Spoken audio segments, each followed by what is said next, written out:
Good morning, dear students. Let's continue with Standard 8th History, Chapter 3, Ruling the Countryside. Today's topic is how was indigo produced. So we will see the process of taking out the indigo. The indigo factories were usually around the indigo farms owned by the planters. After the harvest, the indigo plants were taken to the factory for processing, that is, extracting or taking out indigo. The extraction was in 3 process, children, and required 3 or 4 vats. Now, what are vats? Vats are a large tank or tube to hold liquid, especially in factories.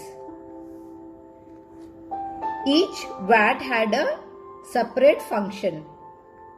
You can see in the picture, children, a tub. Can you see a kind of tub is there? That tub is called the vat. So each vat had a separate function. So these are the vat, children. So we'll see the function of the vat. The indigo plants carried by the women from the fields where the leaves were stripped from the plants. So these women used to bring the leaves from the field, and it was used to from the trees. The leaves were stripped out, means plucked. Soaked in warm water in a vat known as the fermenting or steeper vat for several hours. So in this vat they were stored, fermented and kept in warm water for several hours. Then when it was fermented, the liquid began to boil and bubble. So this was the process. The rotten leaves were taken out and the liquid drained into another vat. So the liquid was, the leaves were taken out which were rotten, and then the liquid was drained in another vat, means another tank. That was placed before the first vat. So in the second vat, known as the beater vat, the solution was continuously stirred and beaten. This is done by the workers. You can see here in the picture, children, in the workers are standing inside the vat, that is inside the tub, big tub. So in this they were stirring and beating. Who remain in the liquid waist deep for over 8 hours, stirring and beating the liquid with paddles. So these workers, you can see in the picture, they are standing on the vat and they are stirring and beating the liquid with the paddles. So the liquid is till their waist. So they are inside the vat, inside that tub, huge tub. When the solution gradually turns green and then blue, lime water is added. So after that, lime water is added to the solution. After some times, indigo spreads out in flakes. Indigo separates out in flakes.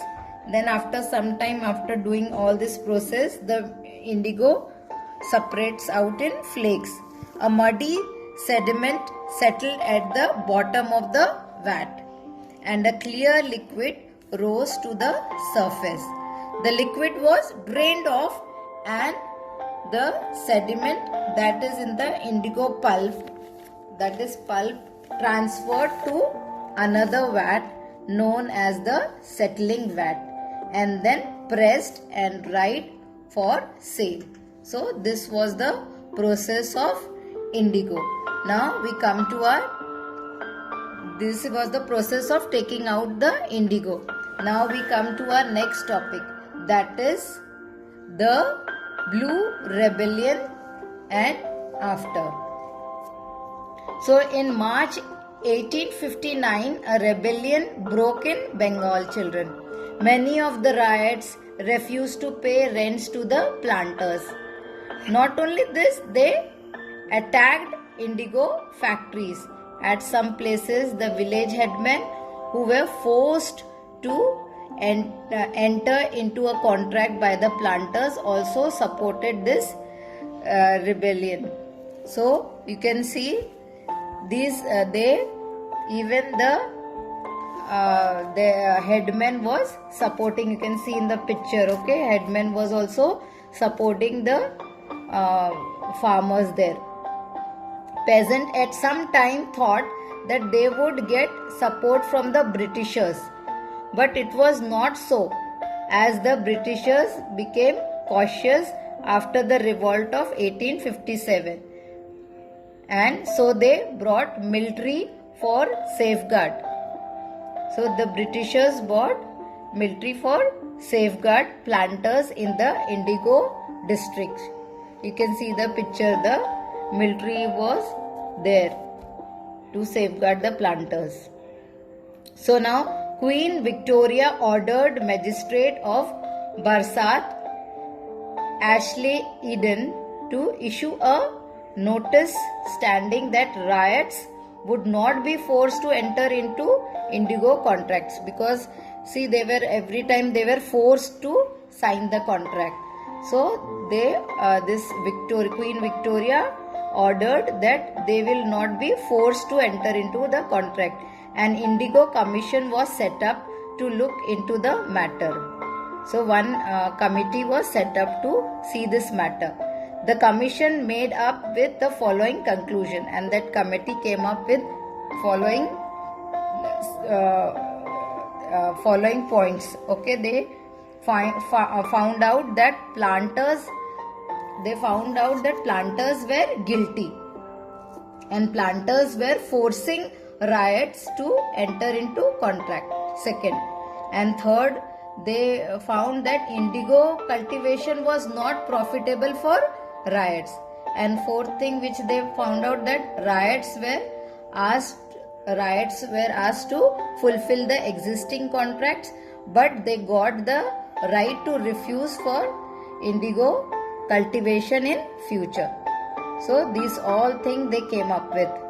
After the revolt, as production of indigo came to an end in Bengal, planters shifted to Bihar. Their children forced similar revolt known as similar revolt they faced there. That revolt was known as Champaran revolt in year 1970, which was supported by Mahatma Gandhi.